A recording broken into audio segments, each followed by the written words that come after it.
Assalamualaikum. Okey, kembali lagi bersua bersama Mokti. Okey, di Mokti channel kesayangan anda. Okey, tak gitu. Okey, alhamdulillah. Okey. Di resipi kali ni Mokti nak kongsi dengan anda resipi kuih bom labu atau dipanggil juga kuih golek lengur. Itu nama unik orang Kelantan panggil lah. Itulah. Ada nama tersendiri sebenarnya setiap negeri ataupun setiap negara lah. Tak sama sebenarnya. Tapi sebenarnya kuih yang sama, cuma panggilan yang berbeza. Kuih ni memang sedap tau. Sebab dengan rasa labu dia tu, dia ada rasa lain macam sikit. Memang sedap lah. Dan unik sangat. Okey, tanpa buang masa, jom sama-sama dengan Mokti kita semak bahan-bahan dan cara masaknya. Jom kita semak bahan-bahannya. Okey, 7 ketul labu kuning. Okey, 2 cawan tepung pulut. Sedikit garam. Beberapa ketul inti kelapa. Sedikit bijan putih. Sedikit air. Itulah bahan-bahannya, cukup ringkas. Baik, ini satu biji labu ni Mokti tak guna semualah. Mokti guna separuh saja, dan separuhnya lagi Mokti buat kuih lain juga. Sebab Mokti ambil dalam 7 ketul sahaja. Okey, yang Mokti potong dadu tu. Okey, macam ni lah lebih kurang 7 ketul labu kuning. Okey, yang telah dibuang kulitnya dan direbus lah. Okey, rebus tu dengan sedikit garam lah campurnya. Okey, lepas tu Mokti akan lenyekkan dia. Okey, lenyek macam dalam video tu lah. Okey, sehingga dia hancur lah. Baik, dalam video ni Mokti tak tunjuk cara buat inti kelapa dia. Tapi sebelum ni, di video sebelum ni Mokti dah buat. Okey, anda boleh klik dekat kad ke atas tu. Cara macam mana Mokti sediakan inti kelapanya. Tu Mokti akan masukkan 2 cawan tepung pulut. Okey, tepung pulut ni Mokti tapis dia terlebih dahulu. Sebab biasalah kalau tepung pulut yang dah kita buka dan yang kita simpan balik tu, kadang-kadang ada semut kan masuk, kita tak perasan tanpa kita sedari. Lebih baik kita tapis terlebih dahulu. Okey, Mokti tapis 1 cawan dulu. Okey, Mokti buat 1 cawan dulu. Lepas tu Mokti akan masuk lagi. Nampak tak binatang dalam tu, semut. Itulah semut dan ketulan lah. Kan seeloknya dan sebaiknya ditapis terlebih dahulu. Lagi bersih lah sebenarnya. Okey, kita tak tahu benda-benda macam tu masuk. Okey, lepas tu sebatikan dia lah. Gau-gau sebatikan. Waktu guna tangan je. Ada setengah orang dia guna sarung tangan kan, elakkan kotor tangan. Okey, dia orang jaga tangan lah. Tapi Mokti lagi selesa guna tangan gaul. Itulah orang dulu-dulu punya. Macam gitulah style. Sebenarnya dengan air tangan ni lagi menyedapkan masakan kita sebenarnya. Itu salah satu tips duk dapur sebenarnya. Sebenarnya mengguna tangan tanpa alas apa-apa sebenarnya, itu lagi menyedapkan sebenarnya. Orang kata air tangan ibu. Gitulah lebih kurangnya. Okey, nampak. Okey, dah sebati dah tepung pulut dan labu tadi. Okey, masukkan sedikit garam. Okey, gau-gau sebatilah. Okey, ni dia masih lembik. Apabila satu cawan tepung pulut tadi dia masih lembik dan tak boleh bentukkan duh. Okey, jadi Mokti akan masukkan 2 cawan tepung pulut lah, yang macam Mokti cakap tadi. 2 cawan tepung pulut untuk 7 ketul labu tadi. Lebih kurang macam tu lah. Okey, Mokti masukkan lagi dan Mokti tapis lagi sekali. Sebab masih ada kotoran dan ketul-ketulan ada kan. Lebih kurang macam tu lah. Nampak? Akan jumpa macam tu kan. Lebih baik ditapis terlebih dahulu lah, dituskan. Okey, gaul-gaul. Ni 2 cawan tepung pulut ni baru sesuai dengan duh yang kita nak bentukkan. Itulah sebab ni Mokti dah suka sebenarnya. Okey, nampak dia dah terbentuk duh. Maknanya tak ada lembik sangat, tak ada keras sangat. Maknanya sedang-sedang, maknanya dah sesuai lah dengan Sukatan yang Mok Teh dah kasih tadi 2 cawan tanpa pulut dengan 7 ketul labu kuning tadi yang telah direbus. Okey, lebih kurang macam tu. Baik, jika sebelum ni kalau kita buat kuih bom ke apa, kita akan ada tambahan macam sedikit tepung gandum ataupun tepung jagung kan, tapi dengan buah labu yang kita dah masukkan ni tak perlu taruk tu pun tak apa. Dia dah memang lembut semula jadi, dah sedap sebenarnya. Itulah salah satu tips juga tahu. Okey, lepas tu Mok Teh akan bulat-bulatkan lah macam biasalah. Okey, nak bentuk macam mana, nak besar ke, nak kecil ke, yang sedang-sedang ke, sesuai selera. Lebih kurang macam video yang Mok Teh bentukkan tu. Okey, bentukkan bulat-bulat terlebih dahulu. Jadi senang apabila kita nak masukkan inti. Okey, jadi saiz pun seakan sama besar, nampak? Okey, cantik kan? Okey, ini inti. Okey, inti ni Mok Teh dah gentel lah. Okey, dah gentel cantik-cantik lah, senang. Jadi nak masukkan dalam kuih bom labu kita ni. Okey, ini sedikit bijan. Kita perlukan sedikit bijan untuk salut bijan tu. Dan Mok Teh akan kasih tip macam mana nak kasih bijan tu tidak terburai. Jadi dia melekat dengan kemas dan cantik. Dia melekat penuh lah. Okey, kejap lagi Mok Teh akan tunjuk. Dan sebelah tu ada sedikit air. Itu salah satu tips sebenarnya. Okey, kita tengok dulu Mok Teh buat macam mana. Okey, ni ini okey, adunan yang Mok Teh dah bulat-bulatkan tadi. Okey, ni sedikit gandum okey, supaya ni tujuan tips juga ni supaya dia tidak melekat lah, dan senang kita nak bulatkan dia. Okey, tekan dekat tengah tu macam kita nak buat kuih undi-undi juga, lebih kurang macam tu lah. Okey, lepas tu masukkan inti kelapa yang telah kita bulatkan tadi. Lepas tu tutup macam biasa. Okey, proses dia sama, cuma kalau bom bijam ni dia besar sikit lah.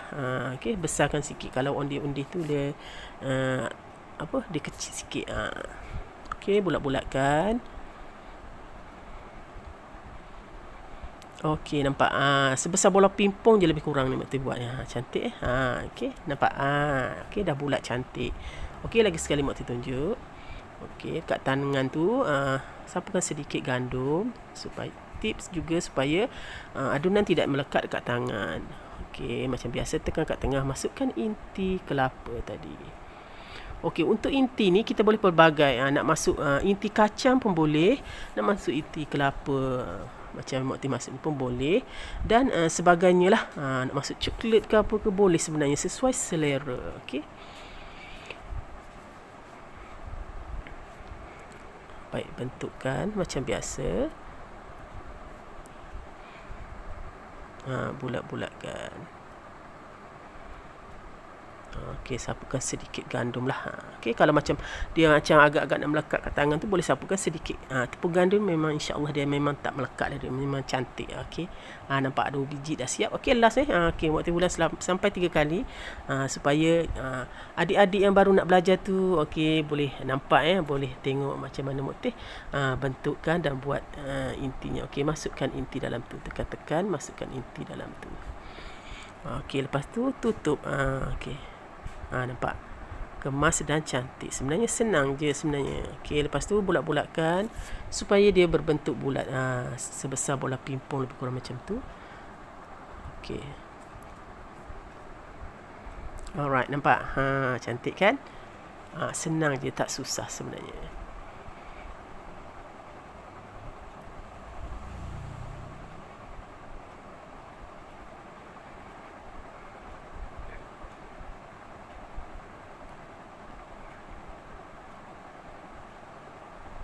Itu tu sebenarnya labu tu. Okey, dia bukan sampah tu, labu. Okey, lepas tu masukkan inti macam biasa. Okey, bulat-bulatkan. Okey, Mok Teh harap anda faham dah. Sebab dah 3 kali dah Mok Teh tunjuk tu. Okey, kepada adik-adik yang baru nak belajar tu, insya-Allah masuk dekat dalam video Mok Teh ni, YouTube Mok Teh ni, insya-Allah dapat sesuatu, dah belajar, dapat ilmu, insya-Allah. Okey, ni lebih kurang lah dah 5 biji dah siap. Okey, tak kalah Mok Teh nak tunjuk semua kan. Okey, jadi kalau Mok Teh tunjuk yang mana dah buat sedikit ni untuk boleh anda ikutlah. Okey, ni sedikit air. Okey, dah lepas dah bulat semua tu. Okey, Okey, Mokti akan celup dia dalam bijan. Okey, golekkan dia dalam bijan dan masukkan dalam sedikit air.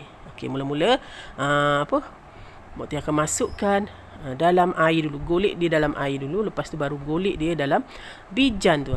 Kenapa orang Kelantan panggil golek lengur? Inilah sebenarnya maksudnya orang Kelantan ni dia panggil kuih ni kuih golek lengur. Sebab dia golek kan dengan lengur. Lengur tu maksudnya bijan. Kalau orang Kelantan tu panggil lengur. Kan dapat juga ilmu bahasa Kelantan hari ni kan. Itulah kan. Kadang-kadang nama setiap negeri ni dia tak sama. Teramat unik kan. Itulah. Okey.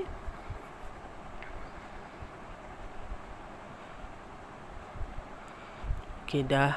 Nampak tak dia tersalut memang penuh tau. Ini salah satu tips bagaimana kita nak buat bijan kita tu tersalut dengan penuh dan dia tidak macam renggang-renggang. Kan kita tengok kadang-kadang ada kuih bom kan macam bijan dia tu renggang-renggang kan, tak cantik kan, dia tak penuh. Okey, ini salah satu tips iaitu nak kena celup dulu air. Golek-golek dulu dalam air baru disaluti dengan bijan. Itu salah satu tip untuk bijan kita rapat dan cantik lah. Maknanya dia tak ada renggang-renggang, dia penuh.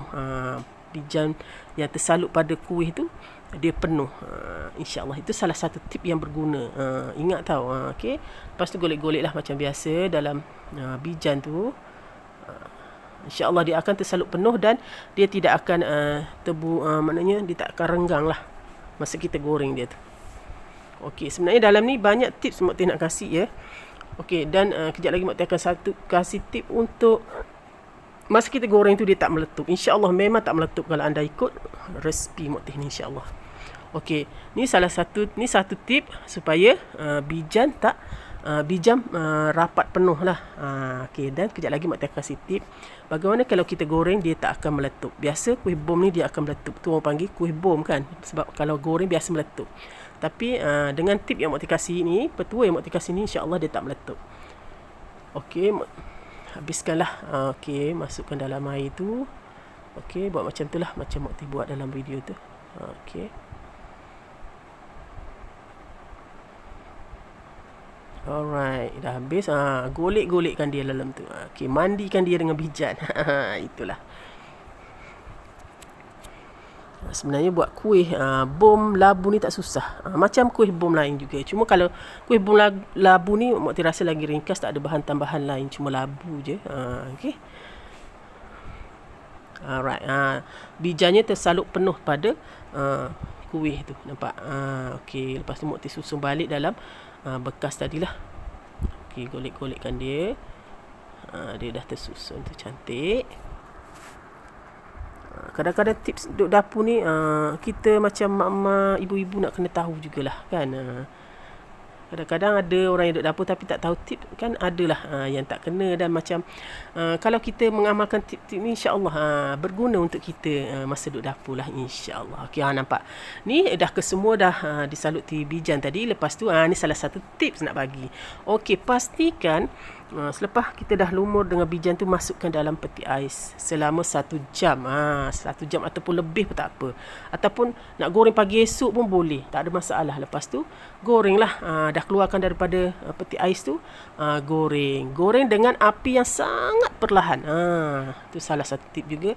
Jangan goreng api yang kuat. Okey, masa nak masuk kuih ni, api tu belum panaskan lagi pun tak apa, terus je masuk kuih bom bijan labu ni. Nanti dengan sendirinya dia akan panas perlahan-lahan. Dan api tu pastikan memang perlahan, betul-betul perlahan ya. Slow motion. Itulah. Okey, romantik macam kita, slow-slow je. Nampak? Ini tujuan dan tips supaya kuih kita tu dia tak cepat hangus dan dia akan memang masak sekatalah dalam dia tu.